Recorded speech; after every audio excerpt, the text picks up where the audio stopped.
নমস্কার, কেমন আছেন সবাই? ইলিয়ার গৃহকোণের আরো একটি নতুন ভিডিওতে আপনাদের সবাইকে স্বাগত। গণেশ চতুর্থী চলে আসছে, তো সেই জন্য একটু ডেকোরেট করছিলাম, কারণ গণেশজি আসবেন আমার ঘরে আজ। তো ওনাকে আনতে যাব, তার আগে ওনার আসনটা একটু গোছাচ্ছিলাম। সমস্ত কাজ হয়ে যাওয়ার পর সন্ধ্যাবেলা বেরিয়েছিলাম আমি আর হাজবেন্ড গণেশজিকে আনার জন্য।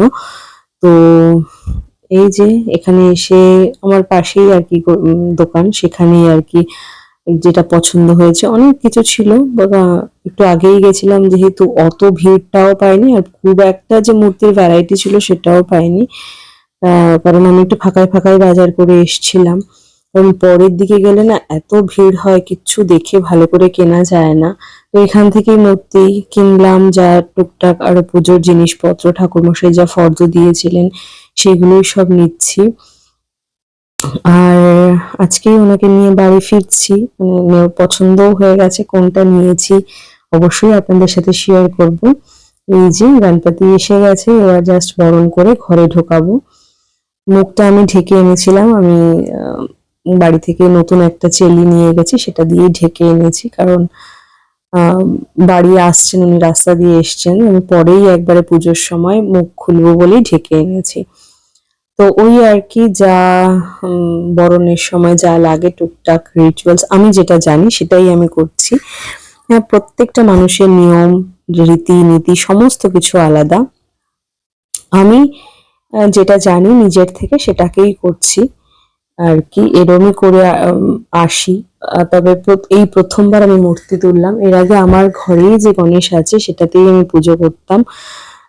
এটা বিশেষ করে তোলা মেয়েদের আবদারে।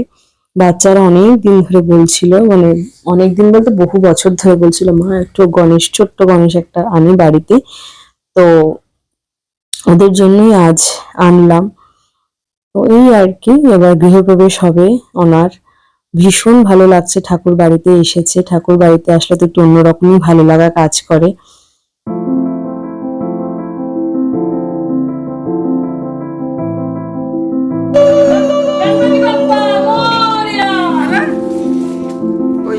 गणपति बप्पा मोरिया मंगल मूर्ति मोरिया गणपति बप्पा मोरिया मंगल मूर्ति। এই যে আমার ছোট্ট আয়োজন, আশা করি আপনাদের ভালো লেগেছে।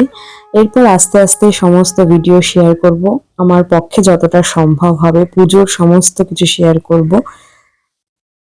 আমার এই ভিডিওটা কেমন লাগলো অবশ্যই আপনারা জানাবেন, আর যদি ভালো লেগে থাকে তাহলে লাইক শেয়ার কমেন্ট করবেন। আর আজ এই অবধি, আবার দেখা হবে অন্য কোনো দিন অন্য কোনো ভিডিওতে। ততক্ষণ পর্যন্ত আপনারা সবাই ভালো থাকবেন, সুস্থ থাকবেন। গণেশ চতুর্থীর অনেক শুভেচ্ছা।